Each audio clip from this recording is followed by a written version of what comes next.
अस्सलाम वालेकुम। सीखो सब कुछ में खुश आमदीद। दोस्तों, आज हम अपनी सेल्स को एनालाइज करना सीखेंगे कि कौन सी सेल्स सबसे ज़्यादा है और कौन सी सेल उससे कम है। तो वो भी हमें कलर वेरिएशन के साथ जानना है। तो बहुत ही आसान और बढ़िया टेक्निक मैं आपको बताने जा रहा हूँ जिसके थ्रू आप ये काम कर सकते हैं। सबसे पहले आप अपने जो भी सेल्स है उन तमाम सेल्स को सिलेक्ट कर लीजिए। सेलेक्ट करने के बाद यहाँ ऑप्शन है क्विक एनालिसिस टूल का, इस पर आप क्लिक कर दीजिए और यहाँ से कलर पर क्लिक कर दीजिए। अब आप देखेंगे कि एक मैजिक हो गया। यहाँ आप देख रहे हैं कि जो सबसे डार्क कलर है वो सेल सबसे ज़्यादा है और रेड में सबसे डार्क जो कलर होगा वो सेल सबसे कम होगी। तो ग्रीन जैसे ही कम होता जाएगा सेल्स कम होती जाएगी और रेड जूँ जूँ बढ़ता जाएगा उतनी सेल कम होती जाएगी।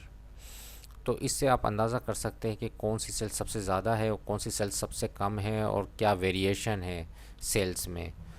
तो बहुत ही आसान और बढ़िया टेक्निक है, इसको आप यूज़ कर कर अपनी जो भी सेल्स है उसका अंदाज़ा कर सकते हैं कि कहाँ कहाँ वेरिएशन है। तो दोस्तों, उम्मीद है कि ये वीडियो आपको बहुत पसंद आई होगी। लाइक और सब्सक्राइब करना मत भूलिएगा। दोस्तों, आप मेरे चैनल को सब्सक्राइब ज़रूर कीजिए ताकि कोई भी नई वीडियो आए तो उसका नोटिफिकेशन आपको मिलता रहे। Thanks for watching. अल्लाह हाफिज़।